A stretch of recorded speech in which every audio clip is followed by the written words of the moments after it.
The novel is a publishing case. Will the film live up to expectations? Film versus novel. What works and what doesn't convince?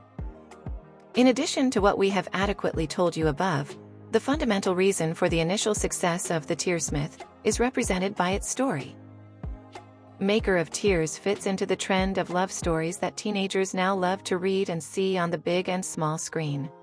Those characterized by tormented and forbidden loves, in which the prohibition is represented by the protagonists themselves. Characters who have a past behind them. Difficult. It is no coincidence that the Tearsmith has been defined as the new Italian-style Twilight, alluding to the success of Meyer's work, but also to the dark tones of the story. Within the walls of the grave, the orphanage where Nica grew up, a legend has always been told, that of the fabricator of tears, a mysterious craftsman, guilty of having forged all the fears and anxieties that inhabit the hearts of men. But at 17, the time has come for Nica to leave fairy tales behind. Her dream, bigger than herself, is about to come true. The Milligans have started the adoption process and are ready to give her the family she has always wanted. In the new house, however, Nica is not alone. Together with her, Rigel, a restless and mysterious orphan, is also taken away by the grave, the last person in the world that Nica would want as her adoptive brother. Rigel is intelligent, plays the piano like a demon enchanter, and is endowed with a beauty capable of enchanting. Even if Nica and Rigel are united by a common past, coexistence between them seems impossible. But kindness and anger are just two different ways of fighting pain, and they will be destined to become that very fabricator of legend for each other. You cannot lie to the manufacturer, and they will have to find the courage to accept that force that attracts them, which is called love. The forbidden relationship between Rigel and Nica, the tormented and difficult past between the two, and the legend of the fabricator, are the ideal combination to make teenagers of today, but perhaps also of years gone by, love a story. Erin Doom understood what the public might like about her, and satisfied them by building a story with an artificial style that aspires to be poetic and sensorial, but doesn't quite succeed. Perhaps the story is even too verbose for the facts that it ultimately aims to tell, and does not pay the right attention to the problems of Rigel's character, who is never completely condemned. The starting point of the film is Doom's novel, which was adapted during the screenplay phase without major changes. It is an adaptation that maintains the vibes, the style of the story, and the tones of Doom almost slavishly. Although there are some changes necessary from the transition from one media to another, the story and message of the novel remain intact. We are sure that some fans of the author will complain about the absence of some scenes from the novel between Rigel and Nica, just as they will be disappointed by the change that occurred in the film regarding the scene on the bridge. However, these changes were inevitable, in order to fit the film within an acceptable running time, and not make the film last 10 hours or more. We can tell you, however, that perhaps sometimes moving away from paper is beneficial to feature films. What may be effective on the pages does not mean that it will also perform in the same way on the screen. In fact, Maker of Tears is a clear example of the fact that excessive emphasis and perhaps too forced dialogues don't really manage to create that feeling of torment that the film needs. The story between Nica and Rigel in the film loses part of the torment in the novel because the film, through direction and soundtrack, is too dedicated to highlighting the dark vibes of the novel.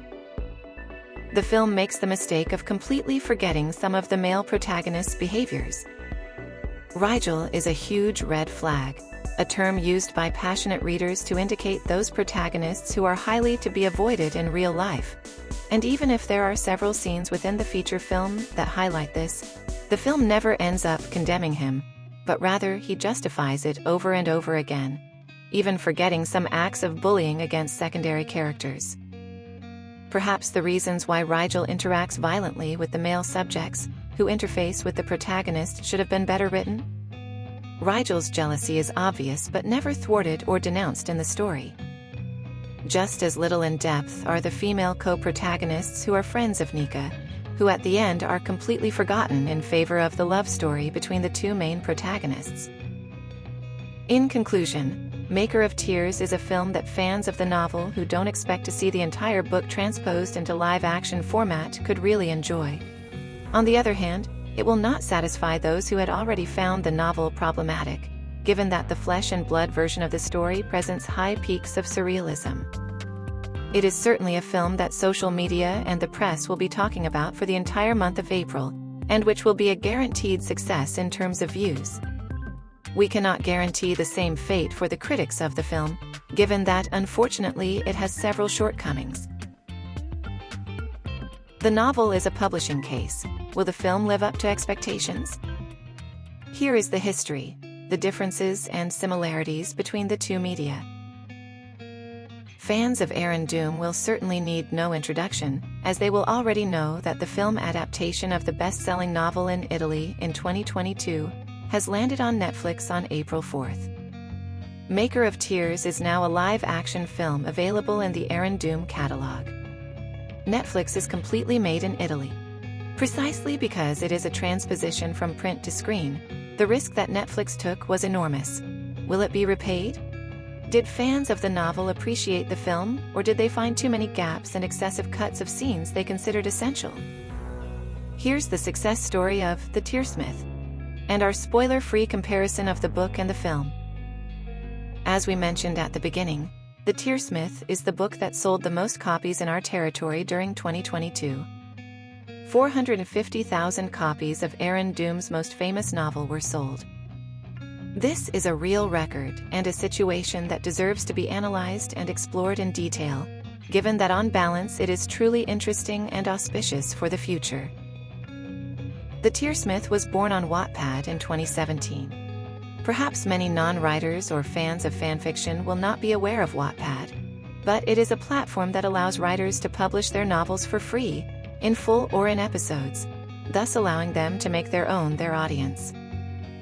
In recent years, Wattpad has been a source of great inspiration for publishing houses, as many Italian authors of recent times have been discovered, thanks to this platform.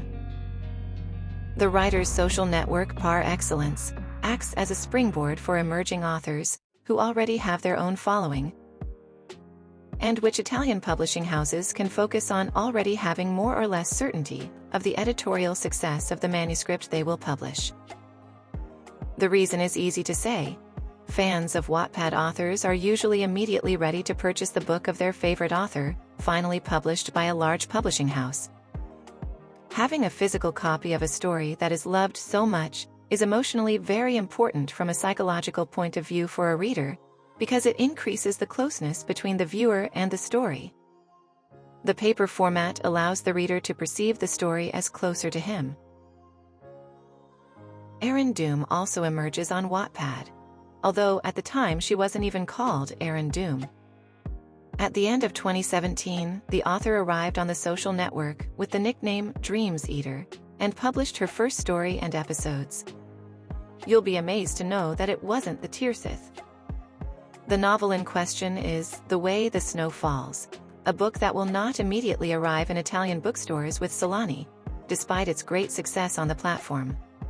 The story keeps Wattpad readers company until August 2018. It is only in the autumn of the same year that the author announces the publication on Wattpad of The Tearsmith, a novel which in 2019 won the Platform Prize in the romance category, despite it's not even finished. In fact, the conclusion of the story will only arrive in the spring of 2020.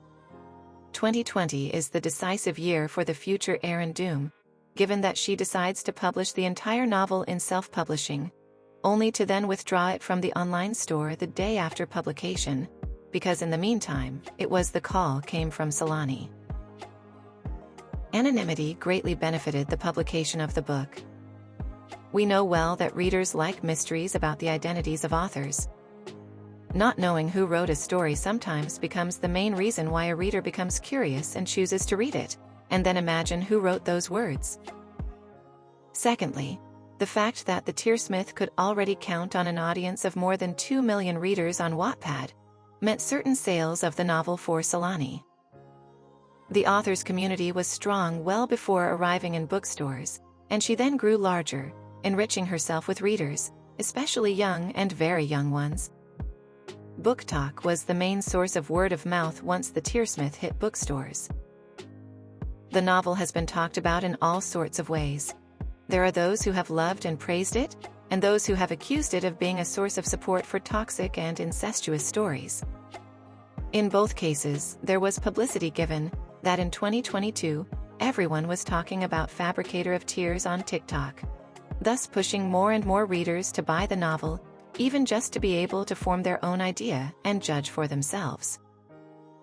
All those just exposed were the ingredients that made up the winning cocktail of Maker of Tears and pushed Netflix to purchase the film, which should have been released in cinemas in 2023, and is now an integral part of the catalog of the platform from the great Netflix.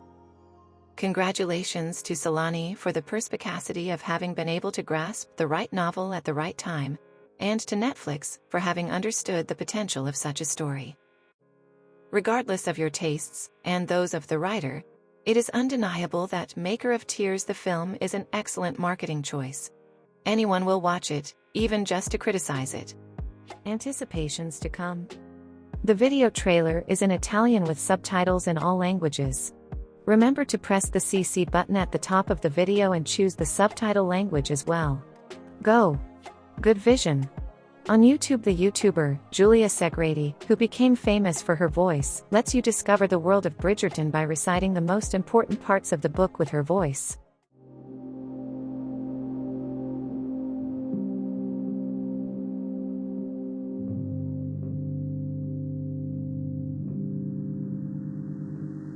Nonostante tutto, non ho mai smesso d'amare.